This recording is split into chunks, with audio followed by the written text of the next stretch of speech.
Alors, bonjour Françoise. Bonjour. Alors, nous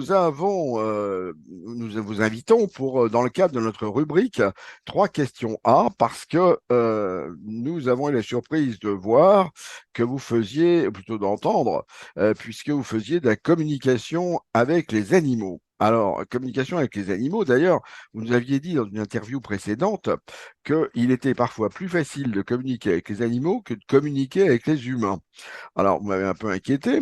Et puis, Pour moi, pour moi, pour moi. pour vous, d'accord. Et interroger aussi parce que, eh ben, on va vous poser tout de suite, allez, on vous pose tout de suite les trois questions. Comment on communique avec un animal? Pourquoi communiquons justement avec cet animal? Et à quoi ça sert, quoi, en fait? Alors, première question. Comment on communique avec l'animal? Comment vous faites? Parce que moi, mon animal, je communique avec lui en le caressant, voilà. Mais vous, comment vous faites? Oui, vous aussi, vous communiquez avec les animaux parce que j'encourage toujours les gens qui viennent vers moi à parler à leurs animaux parce que eux, ils nous comprennent très très bien, hein.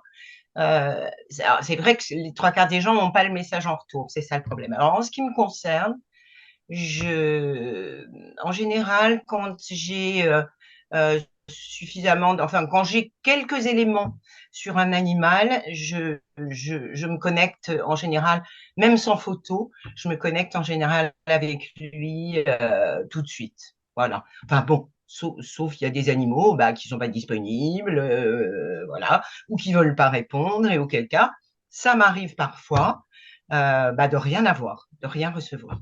Voilà. Donc, quelques éléments me suffisent pour rentrer en connexion avec eux. Et puis après, bah, j'ai un dialogue avec eux.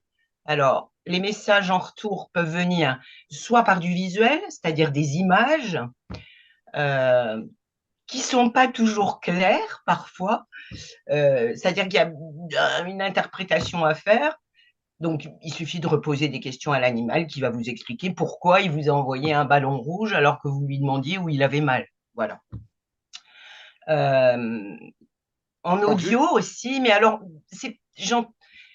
l'animal ne me parle pas, mais je reçois les messages dans ma tête, en fait. en fait, En ce qui me concerne, c'est le plus souvent comme ça que ce je sont reçois plus les des messages. informations que vous recevez de l'animal, c'est pas vraiment un dialogue que vous établissez avec lui. Non, c'est pas un dialogue de salon, hein.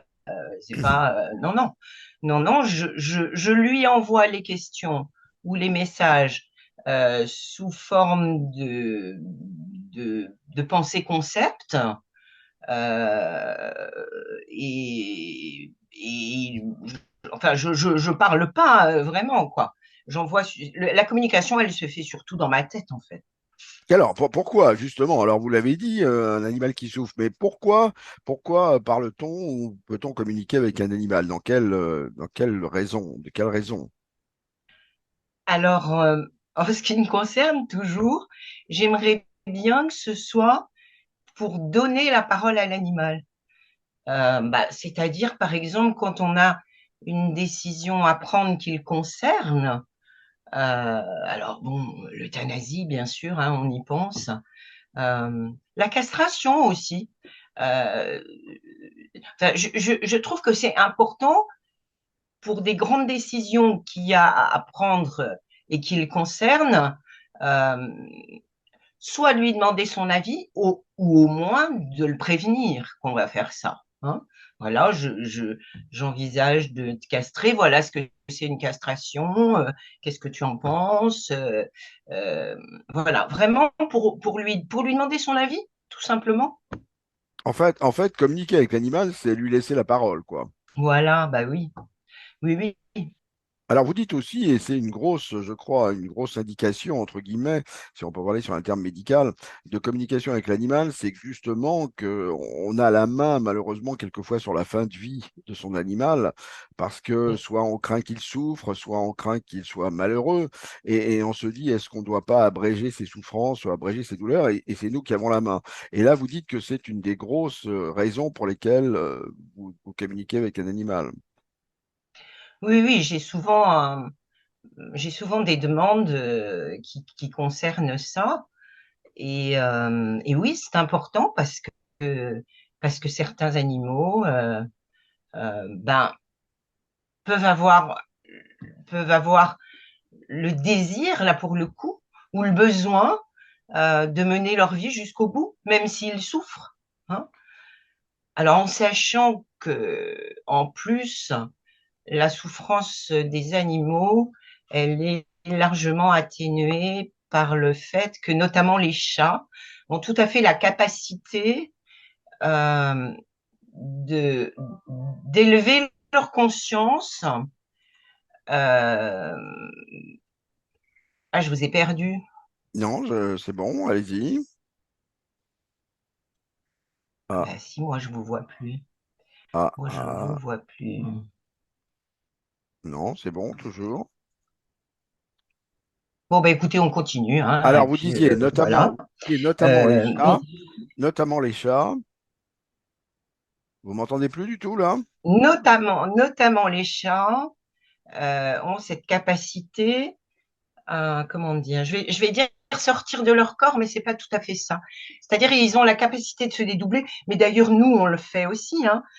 Bon, vous le savez, vous savez que je suis sophrologue aussi, et que on a tout à fait cette capacité, nous aussi les humains, sauf que nous on n'y croit pas ou on n'ose pas le faire, mais les animaux le font, de poser sa conscience ailleurs que sur l'endroit où on a mal.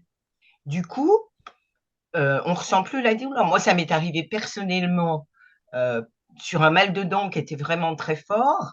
Euh, j'assistais quand j'assistais à des réunions, par exemple, et ben mon attention était complètement détournée et je me suis aperçue que je pouvais ne pas avoir mal pendant une demi-heure ou une heure. Et les animaux ont cette capacité-là. Alors, en fait, vous êtes en train de nous dire que on complique, et si on était plus simple, voire plus simpliste, on Oui, communiquerait spontanément avec l'animal et qu'on lui projette des sentiments, en fait, des ressentis humains, et c'est ce oui. qu'il faut pas faire, quoi. Bah, oui, non. Alors, notamment au niveau des sentiments, euh, par exemple, récemment, j'ai une consultante qui avait qui avait dû faire euthanasier son chien à la fin, en décembre 2022, et qui évidemment culpabilisait à mort. C'est vrai que la raison n'était pas très nette, et elle culpabilisait, donc elle voulait savoir si l'animal lui en voulait. Eh bien, les animaux n'ont pas euh, ce genre de sentiment, la jalousie, la rancœur. Ils n'ont pas ce genre de sentiment. C'est vrai en plus, ils sont particulièrement bienveillants, je trouve, avec les êtres humains. Voilà, eh ben, écoutez, si on veut en savoir plus, Françoise, comment peut-on faire? Oui. Alors, comment peut-on vous contacter? Eh bien, déjà, si les gens veulent en savoir plus, ils peuvent aller sur mon site qui s'appelle SOS Bulle d'Amour. Euh, et On mettra le lien sur la vidéo. voilà, vous mettrez le lien.